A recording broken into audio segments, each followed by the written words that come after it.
So, Mr. Rabbani, thank you very much for having this interview with us. And so we'll just go from here. My first question is, China has become a more active mediator in Afghan affairs in recent years. So could you tell us what other steps the Chinese government has taken to facilitate talks between your government and the Taliban, and what results have these efforts yielded? Well, first of all, thank you for having me at your for this interview.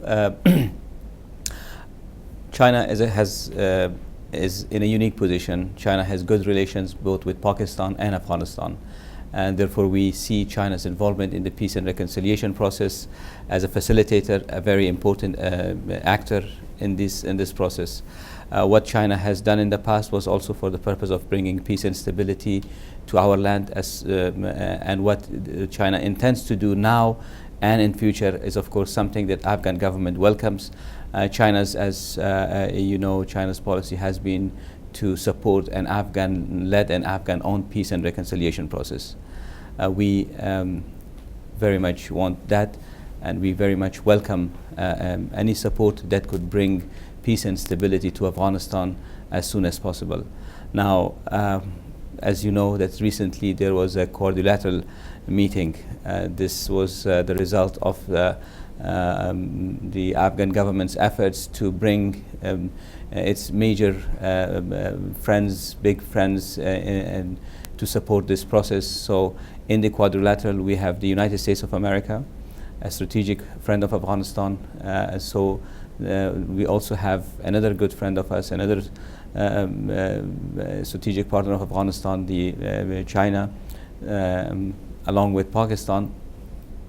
The first round of the quadrilateral meetings took place in Islamabad. The second took place in Kabul, and we hope that the third one, which is expected to be held on the 6th of February, will be held successfully. These are the initial meetings that will prepare the ground for talks.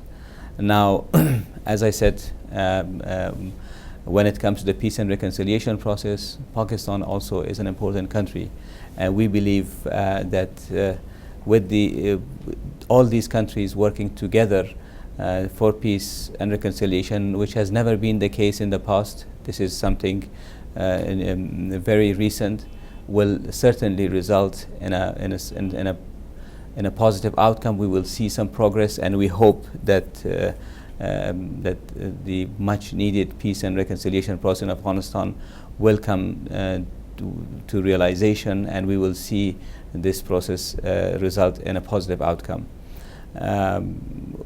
Now, this is it's not that China is only involved in the peace and reconciliation process. As you know, that they are also involved in other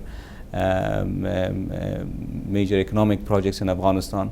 So, of course, I'm sure that you will be asking me later about those projects. But anyways, we see this a positive development, and China's role in the peace and reconciliation is something that the Afghan government welcomes. So, is it possible that your government and the Taliban will have talks this year? I don't want to, speculate, or don't want to, say something in advance. But from what I see, there is a sense of urgency on the part of our government and also our international partners. I'm sure that together we can, if we work together and we make sure that those other members of this quadrilateral sincerely work towards settlement or towards a negotiation and of course talks, we will see it. But whether it will be by the end of this year or I don't know, maybe later or earlier, it is something that I don't want to say anything. But this people of Afghanistan wants to see peace and stability return as soon as possible. If we could bring them, if we could bring stability and peace to Afghanistan in next 2 months, 6 months, 8 months, or a year, that would be very good for us. So the roadmap will be finalized in the third meeting on February the 6th, the third quadrilateral I meeting? very much hope that it will be finalized in the third meeting, and should it I believe it will be done by then. Okay, thank you. And so yesterday you mentioned that your government has called for all the Taliban groups to come to the negotiating table. So what will your government do to achieve this goal at a time when the Taliban has split into different factions? Taliban, as you know, that there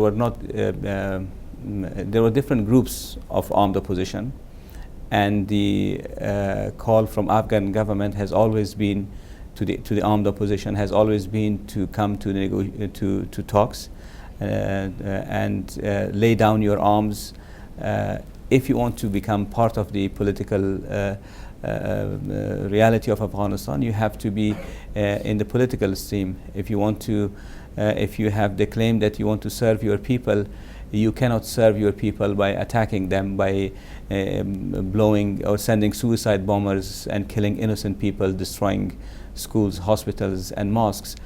You cannot become a member of political society in Afghanistan. So you have to lay down your arms, come join the talks, and then become a responsible political movement. Then you can. It's up to the people of Afghanistan, and it's up to them who they elect to as their government or their leaders. So regarding to the Islamic State, the Islamic State is growing in the eastern province of Nangarhar. What is your government going to do to eliminate the IS and to contain terrorism in your country? One of the reasons that we want an active participation of all members in the peace and reconciliation is that one thing that we want that you have seen that there is an urgent sense of urgency is exactly because of these other threats that are emerging.